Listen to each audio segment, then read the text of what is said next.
A moda entrou na minha vida logo na infância. Essa imagem, né? Minha mãe me levar também em loja de tecido, de quando eu era pequena. Estive envolvida nesse universo de corte de costura, de roupa, de tecido, que minhas avós costuravam, tanto por parte de pai quanto por parte de mãe, minha bisavó por parte de mãe. E minha mãe também, consequentemente, aprendeu a costurar, né? Não é uma prática que as meninas têm hoje em dia. Sempre tive roupinha assim feita pelas minhas avós, coisas de tricô, isso desde que eu nasci.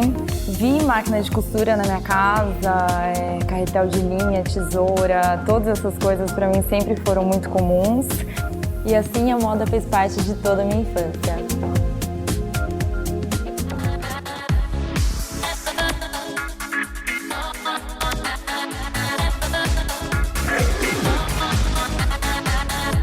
O programa de hoje será uma homenagem a um grande nome do rock, o artista inglês David Bowie, que faleceu neste ano, no dia 10 de janeiro, aos 69 anos. Foi a maior comoção na internet, né? Com certeza você viu muitas pessoas lamentando a morte desse músico, porque ao longo da sua carreira ele foi ganhando muitos fãs de todas as idades.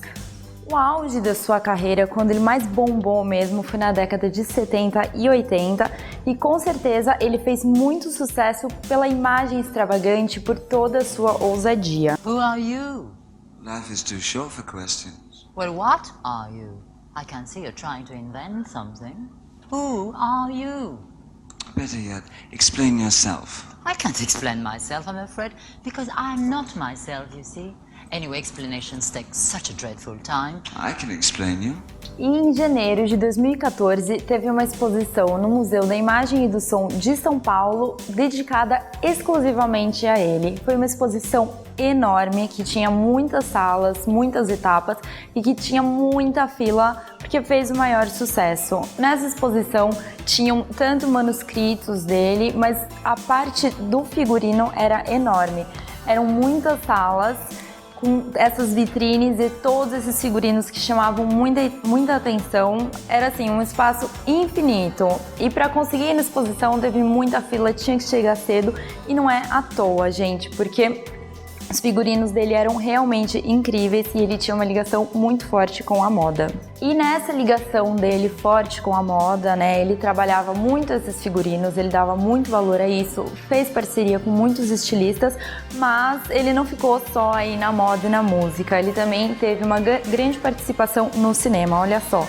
Ele trabalhou em 33 filmes como ator, fez 10 participações em documentários, 3 filmes como produtor e 26 álbuns.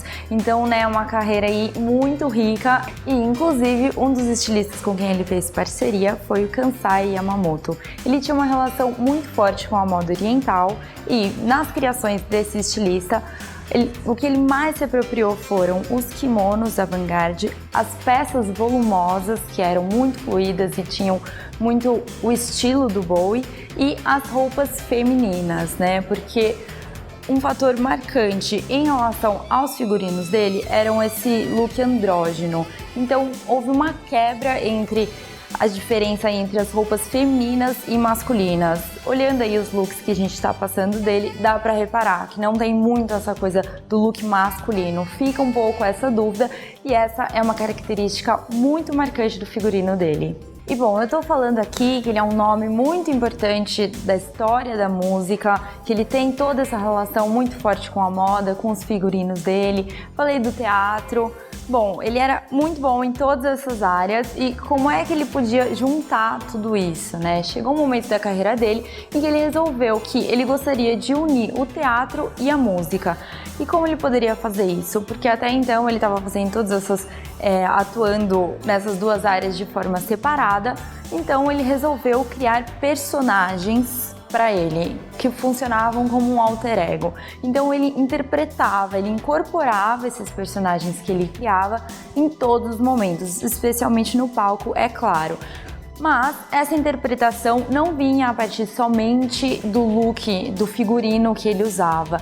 Ele criava realmente uma história que cativava o público, as pessoas entravam nessa história. Então a gente tem aí, por exemplo, a história de um personagem que ele criou chamado Ziggy Stardust, que era um alienígena sem gênero que veio para a Terra com a missão de salvá-la, mas encontrou o Rock e acabou abandonando sua missão.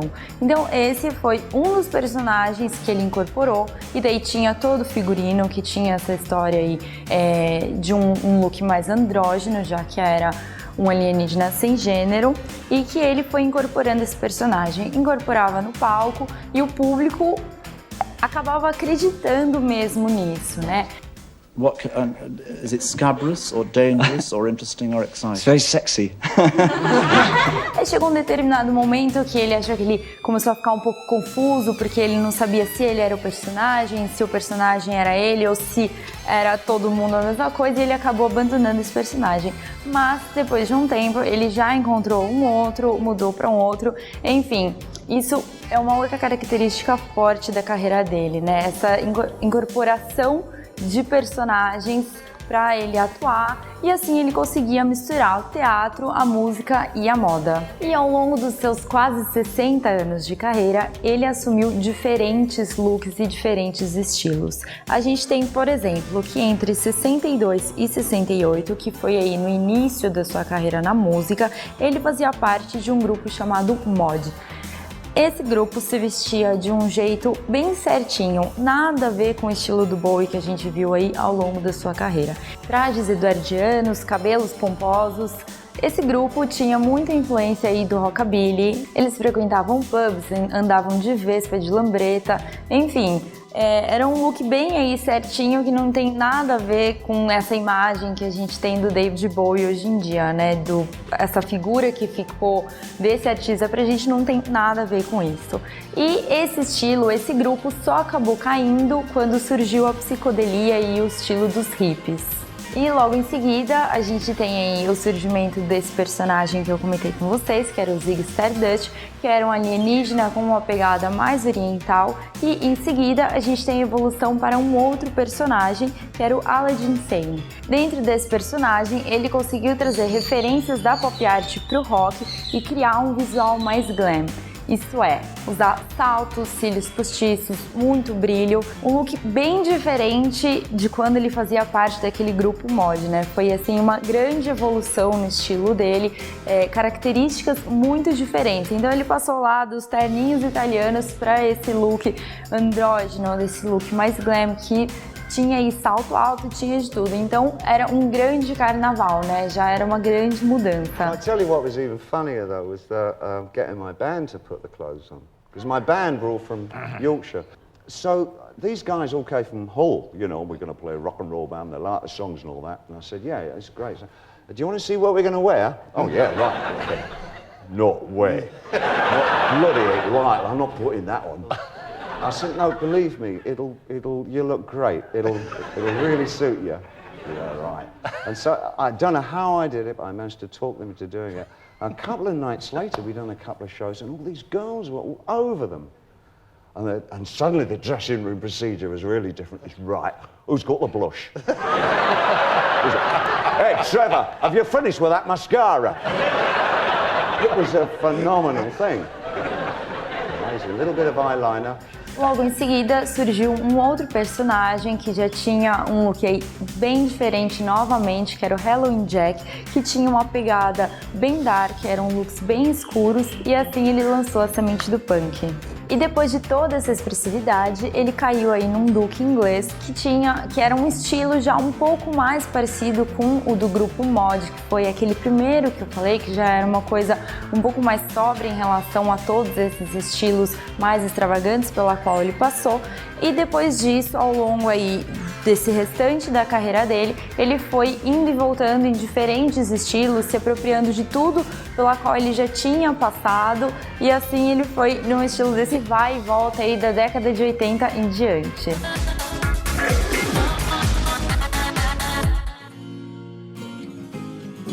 A minha casa... A minha casa?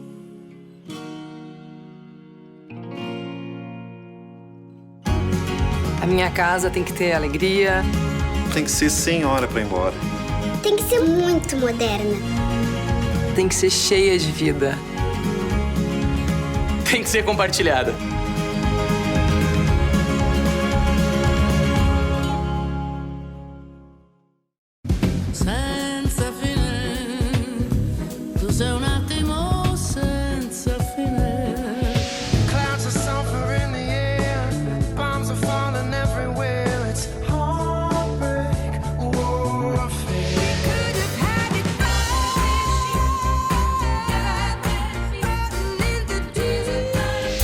melhor do mundo no seu rádio. 88,3. Antena 1.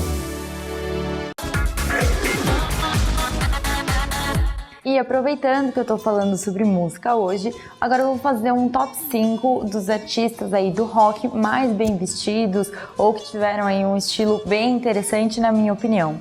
E eu vou começar pelos Beatles, que, aliás, não vou falar do David Bowie nessa lista porque não vale, porque eu já falei muito aí sobre o estilo dele, mas com certeza ele entraria nessa lista, né?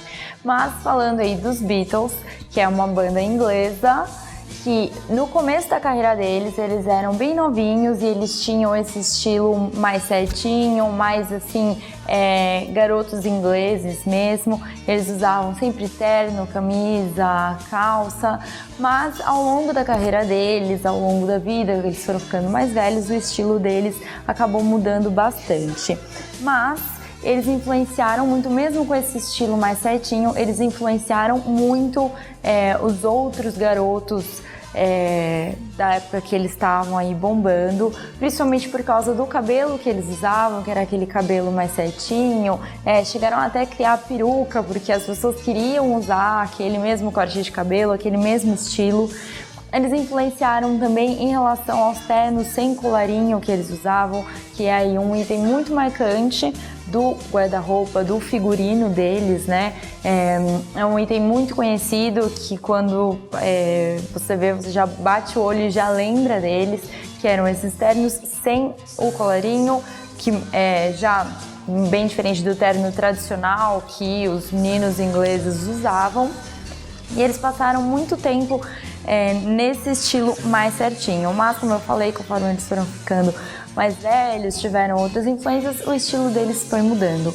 Um figurino muito interessante foi o que eles usaram para fotografar a capa do álbum Sgt. Pepper, que eram roupas coloridas, cada uma cor com esses aviamentos que faziam esses detalhes, que é um figurino muito marcante, que a gente encontra aí reproduções desse figurino hoje em dia, e é algo bem icônico na carreira deles, que tem aí essa influência de um estilo mais psicodélico. Eles tiveram também uma influência, esse estilo muito hippie, no modo deles de se vestir, até mesmo no estilo de vida, mas a gente vê a mudança do estilo deles principalmente de acordo com o que estava acontecendo na vida deles. Então, por exemplo, a gente tem lá o álbum branco, que foi numa fase que eles estavam muito zen, que eles estavam num retiro espiritual, então eles estavam usando muita roupa branca, batas mais largas, calças mais largas, com flores, já bem diferente do estilo de menininho do começo da carreira deles. Então, essa com certeza é uma banda que merece estar nesse top 5. Um outro artista que com certeza merece estar nesse top 5 é o músico inglês Elton John.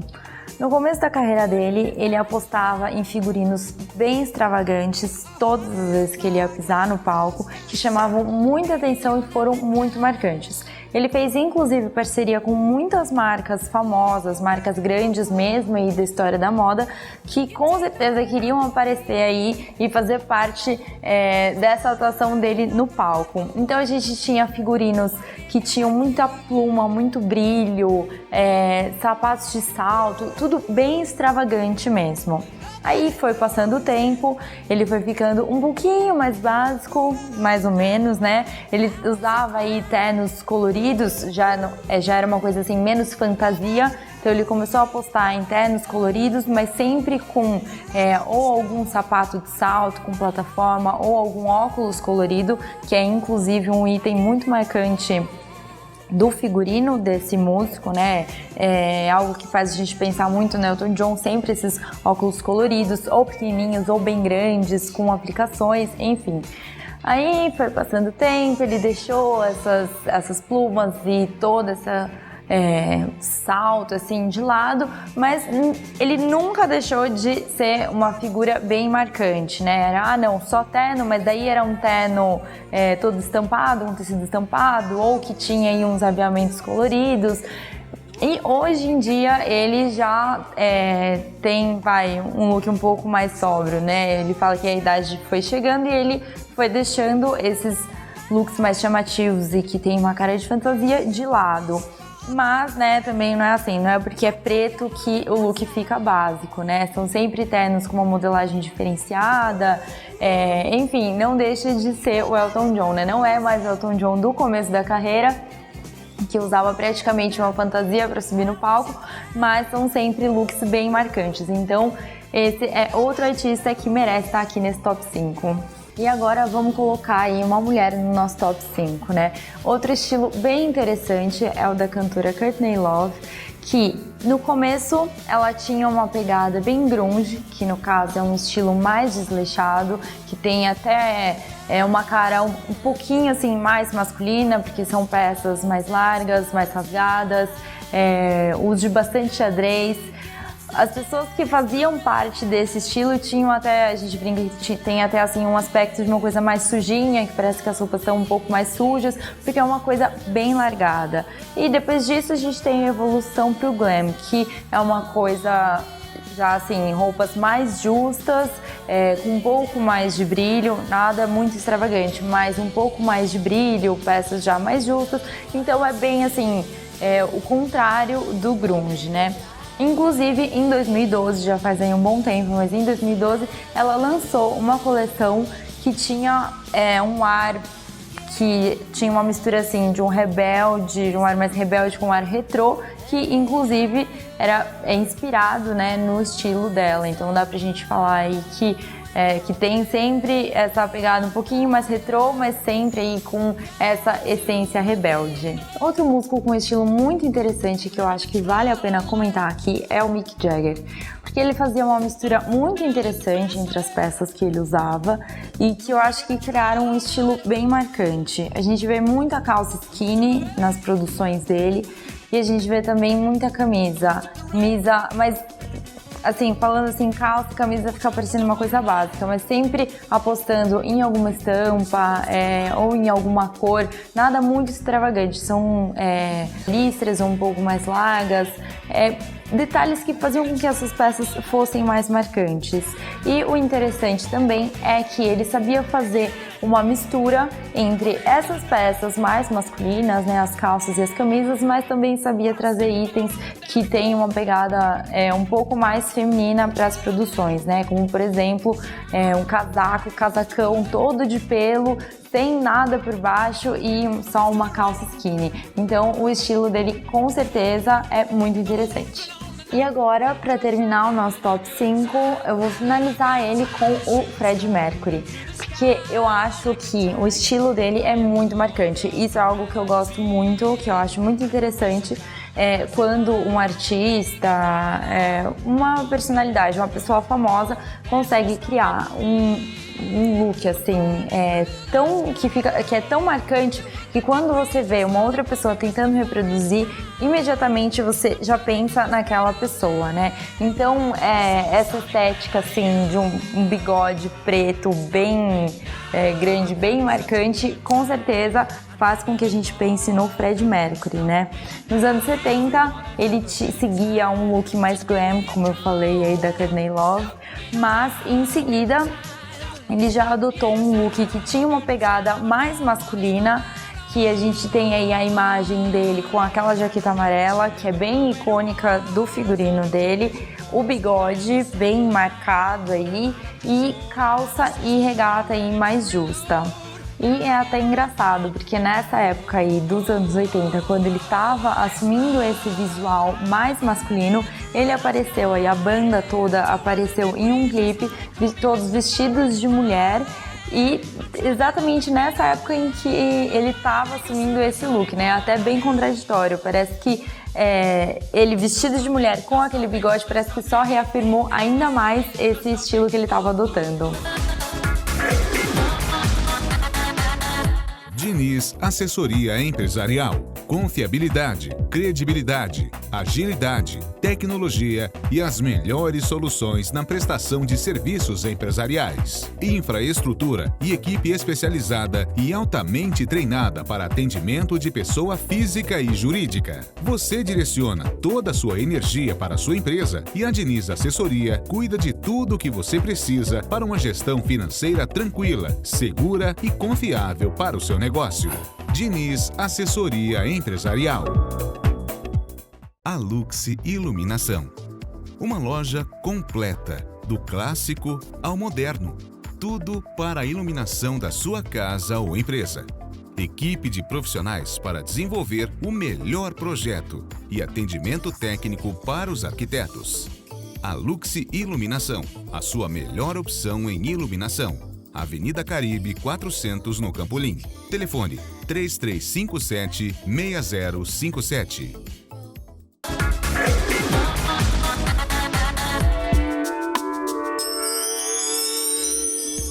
Vamos lá conhecer esse já entra, tá? Tá. 3, 2, 1, gravar. Hoje eu vim conhecer um pouquinho mais sobre um brechó super bacana daqui de Sorocaba, que tem um conceito muito interessante, e eu vou bater um papo com a Fernanda e a Eliette, que são as donas desse brechó, e junto com elas vou montar alguns looks com as peças que eu encontrar aqui.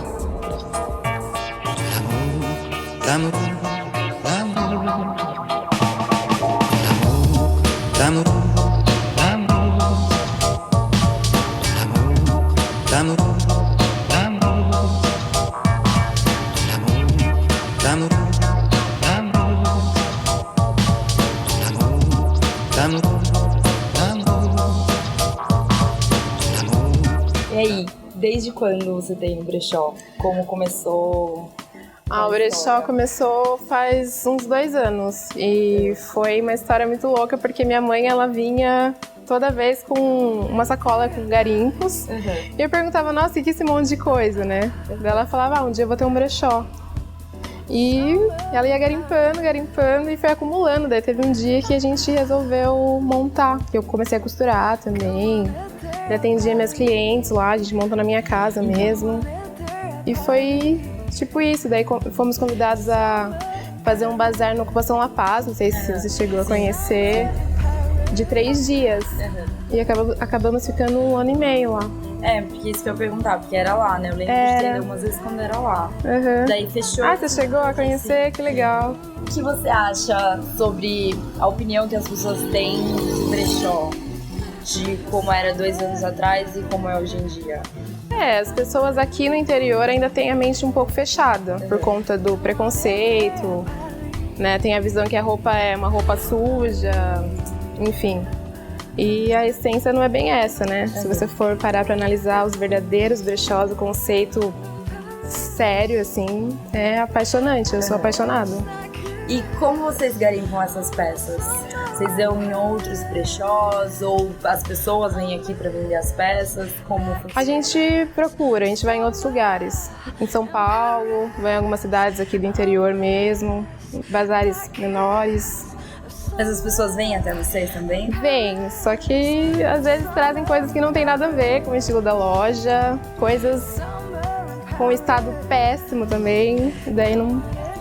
Que até, né, que a gente estava comentando, que as pessoas algumas pessoas ainda têm uma visão um pouco distorcida do que é brechó por conta de outros brechós, né, que não tem uma curadoria pra brechós que as roupas na arara, né? Literalmente pararam no tempo, né, e daí tem essa visão, que brechó é isso, e as não é. Aproveitam pra trazer...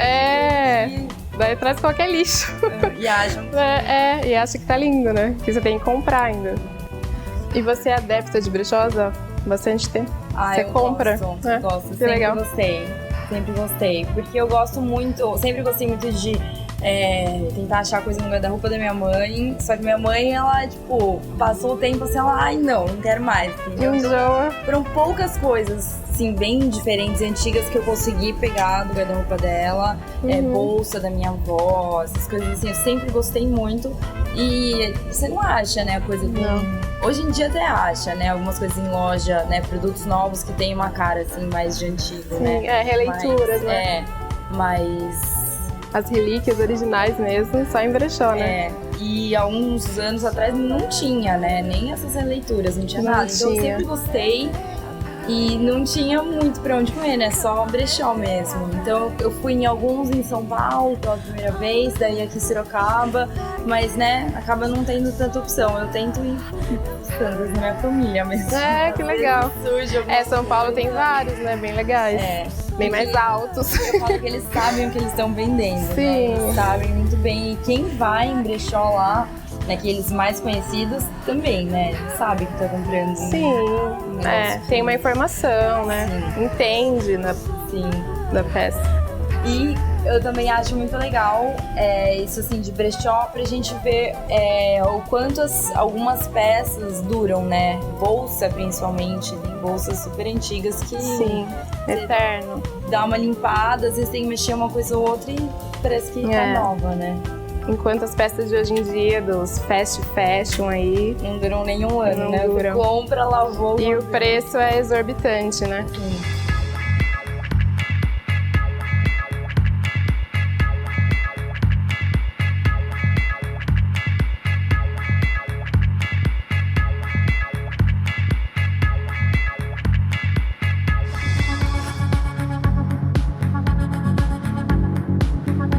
Eu achei muito bonito isso, eu gostei dessa estampa. E daí não sei se, se dá pra pôr com isso assim por cima. É que tem que provar, né, pra ver como fica. Sim. Ou daí com uma saia ou calça, não sei. Uma saia lisa? Eu peguei coisas aleatórias. Uma saia lisa, tipo branca, preta? Branca ou preta.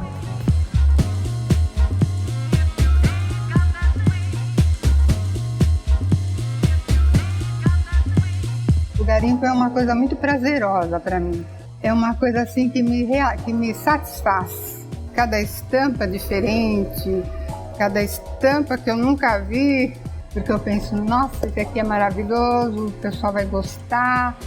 Esse, então, eu nunca vi na vida e é uma experiência assim super, super gostosa. E é assim, uma coisa que eu gosto demais de fazer. Há muitos anos eu sonho em ter um brechó. A Fernanda me ajuda muito, porque ela que vê toda essa parte de organização, né? De administração. Eu só garimpo. Vou muito para São Paulo, né?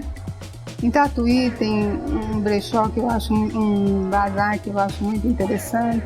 E de repente também aparecem umas senhorinhas aí querendo se desfazer de peças mais antiguinhas, né? Mais diferentosas. A gente vai juntando, né? Vai juntando. Você vê que tem muita coisa.